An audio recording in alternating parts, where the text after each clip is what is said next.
8h-8, bienvenue sur Télématin. Si vous nous rejoignez, Brigitte Fanny-Cohen est avec nous pour ouvrir un chapitre santé important. Ce matin, comme tous d'ailleurs, on va parler en effet de procréation médicalement assistée, à savoir de la fameuse PMA qui est très encadrée. La loi de bioéthique, en effet, n'autorise pas tout, ce qui déplaît à certains spécialistes gynécologues aujourd'hui. Voilà, et un livre dont on va parler effectivement à ce sujet. Alors, la loi de bioéthique, la première, c'était en 1994. Rappelez-vous, le premier bébé éprouvette, Louise Braun, en 1978, en Angleterre. Le premier bébé éprouvette français en 1982, Amandine. À Clamart.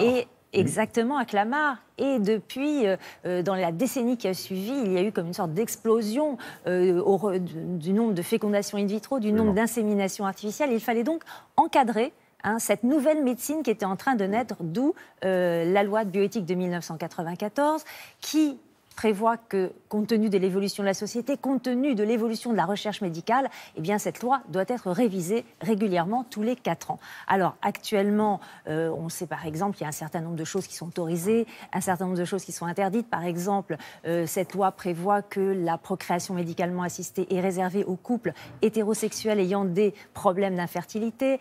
Par exemple, le don de spermatozoïdes ou le don d'ovocytes doit être anonyme, le clonage est interdit.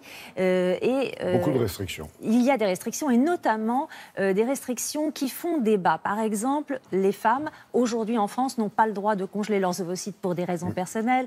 Les femmes célibataires ou en couple homosexuel n'ont pas le droit d'avoir recours au don de sperme. Et dans un livre qui vient de paraître, un gynécologue s'insurge en disant de quel droit interdit-on à ces femmes de devenir mères? De quel droit pousse-t-on des femmes à partir à l'étranger en créant des injustices entre celles qui ont l'argent pour le faire, celles qui n'ont pas d'argent pour devenir mères? On écoute ces arguments.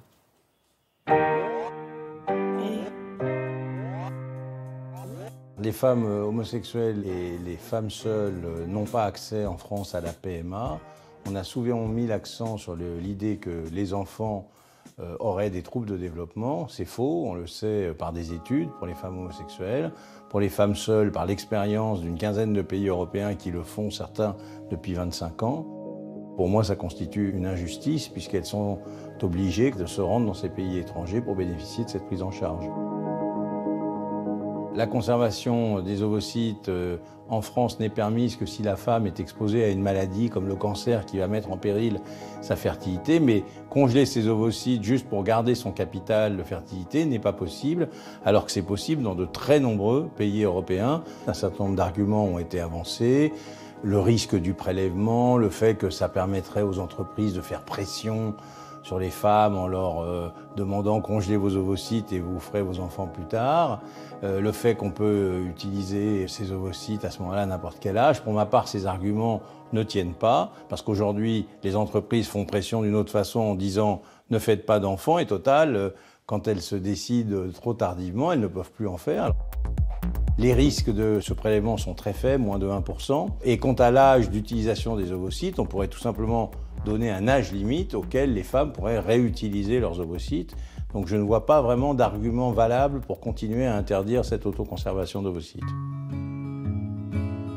L'interdiction française et le fait que ça soit permis dans les pays européens crée une injustice puisqu'il faut avoir les moyens de pouvoir aller bénéficier de ces techniques à l'étranger, sans parler de ce que ça représente en stress. On ne voit pas très bien pourquoi persister dans cette interdiction alors que ça fait 25 ans que les Belges font des inséminations à des femmes homosexuelles et à des femmes seules. Demain, avec la nouvelle Chambre des députés qui a quand même plus de femmes, plus la volonté du président de la République affichée de faire évoluer la loi, on est optimiste, mais il faut quand même faire attention puisqu'il y a beaucoup de mouvements contre l'évolution de la loi. Et il faut que les deux points de vue s'expriment et qu'on essaye d'avoir une analyse objective des données scientifiques que l'éternel argument de dire on va contre la nature, qui est un argument pas très recevable au regard de l'évolution de notre société. Et bien sûr, pour en savoir plus, je vous conseille le livre du professeur François Oliven pour la PMA aux éditions Jean-Claude Attès. Merci Brigitte Fanny.